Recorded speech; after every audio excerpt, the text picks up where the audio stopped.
баласын құрбандыққа шалмақшы болған пайғамбар туралы білесіз бе?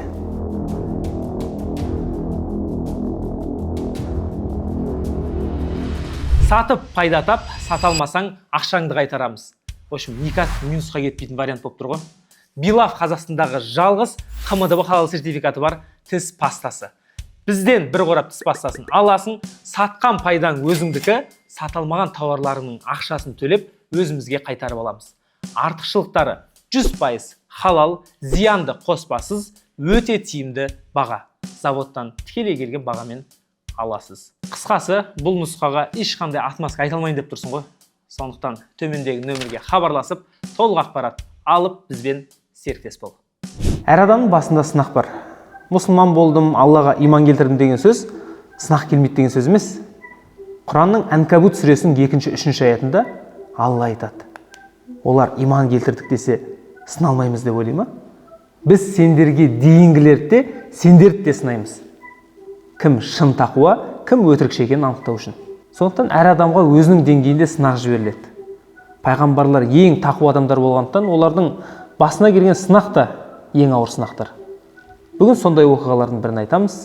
Соңына дейін тыңдасаңыздар, сынақтарыңыздың шешімін тауып қалуларыңыз мүмкін. Қазіргі Мекке қаласының орнында кезінде шөл дала болған. Ажар анамыз бен кішкентай Исмаил қоныстанған кезде Алланың қалауымен жерден зәмзәм су шығады. Ол туралы біз алдыңғы шағырында айтқанбыз. Сосын сол маңайдан бір керуен өтіп бара жатып, ұшып жүрген құстарды байқайды. Бұрын соңды ол жерден құс көрмеген адамдар, құстар су бар жерде ғана жүрмейтін бе еді деп сол жаққа қарай барады. Сөйтіп бір төбенің арғы жағынан қараса, Ажар анамыз бен Исмаилды көреді. Бұл бекер емес деп қастарына жүгіріп барады. Барған соң олар мән-жайды сұрайды, Ажар анамыз оқиғаны баяндап береді. Сосын керуен адамдары: бұл әйел де, бала да берекелі, біз осы жерге тоқтаймыз деп, осы маңайда тұрақтауға Ажар анамыздан рұқсат сұрайды. Ажар анамыз қарсы болмайды. Осылайша Джурхум деген йемендік тайпа тұрақтап, өсіп-өніп, сол жақтың тұрғындарына айналады. Біраз уақыттан кейін Ибрахим пайғамбарға Алла рұқсат еткен соң Иерусалимнен Меккеге қарай аттанады. Әйелім не істеп жатыр екен, балам не істеп жатыр екен, тамақтары таусылды ғой деген үміт, уайым аралас көңілде бір айдай жол жүреді. Келгенде әйелім баласын көріп, жерден шығып жатқан зәмзәмді көріп, қоныстанған елді көріп, Ибрахим пайғамбар Аллаға қатты шүкір етеді. Сөйтіп отбасына келіп қосылады, Исмаилдың қызығын көреді, сол жақта өмір сүреді. Уақыт өте Исмаил әкесінің қасына еріп жүретіндей жасқа жетеді. Сүп-сүйкімді бала болады. Күндердің бір күнінде Ибрахим пайғамбар түс көреді. Түсінде Алла бала Исмаилды құрбандыққа шал деп бұйырады. Ұйқыдан тұрған Ибрахим түсінде көргенде ауыр қабылдайды. Себебі бұл Алланың бұйрығы екенін түсінеді. Өзі қартайған шағында сүйген жалғыз баласы, әкетайым деп қасына еріп қызметіне жарап, көмектесіп жүрген сәтінде Алладан бұйрық келеді. Бұл жағдайды Ибрахим баласынан жасырмай: балам, түсінде сен бауызда құрбандыққа шалып жатқанды көрдім. Бұл Алланың бұйрығы деп айтып береді. Пайғамбардың тәрбиесін көрген, Ажардай өте тақуа, Алланың сүйікті пендесінің тәрбиесінде өскен бала: әкетайым, Алланың бұйрығын орындаңыз, мені сабырлы күйде көресіздер дейді. Қараңызшы, кішкентай бала болса да қандай сөз айтып тұр. Сөйтіп Ибрахим пайғамбар Алланың бұйрығын орындаймын, Исмаилды құрбандыққа шаламын деп шешім қабылдайды. Сол сәтте Іблис кеп: Ибрахим, бұл сені қартайғанда сүйген жалғыз балаң ғой, сен Алланың сүйікті құлысың.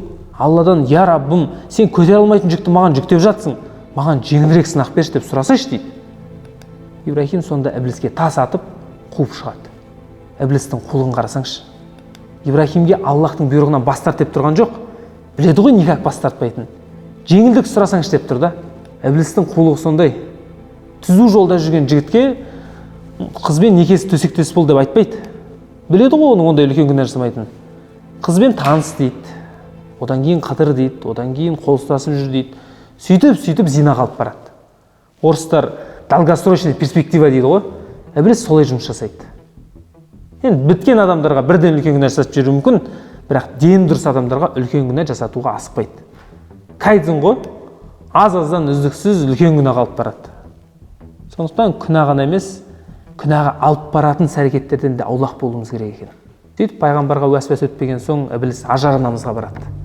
Ой, Ажар, өз дүниеге келген жалғыз болған ғой, Ибрахим құрбандыққа шалайын деп жатыр. Бір ауыз Алладан сұрап күйеуіңді райынан қайтарсашы дейді. Ажар анамыз да тегін адам емес қой. Жүрегіне иманы орныққан Ажар анамыз ібіліске тас атып қуып жібереді. Сөйтіп ібіліс не істерін білмей Исмайылға барады. Оған әкеңе құрбандыққа шалмай-ақ қойсын деп айтсыш. Мамаң жылап қалатын болды ғой. Қарашы, тегіннен тегін өліп кетейін деп атсың деп әңгімесін айтады. Кішкентай балаға. Исмайыл да кішкентай болғанына қарамастан өте дана болады. Ол да анасы мен әкесінің істегенін істеп, шайтанды таспен атып қуып жібереді. Қажылық кезінде шайтанға тас ату рәсімі осы жерден бастап болған. Сөйтіп Ибрахим пайғамбар Исмайылды алып, өткір пышағын шығарып, құрбандыққа шалмақшы болады. Өте ауыр сынақ, Пайғамбарымыз пышағын ұстап, баласына қарап тұрғанда, Исмайыл: әкетайым, менің басын төмен қаратыңызшы. Құрбандыққа шалып жатқанда, менің көзіме қарамай қойыңыз дейді. Әкесінің өзіне деген махаббатын Исмайыл да біліп тұр ғой. Ибрахим пайғамбар Исмайылдың басын төменге қаратып, пышағын тартып қалғанда пышақ өтпей қалады. Жаңа ғана өткір болған пышақ қой, неге өтпей қалды? Сөйтсе, Алланың Ибрахимге жіберген сынағы осы жерден тоқтапты.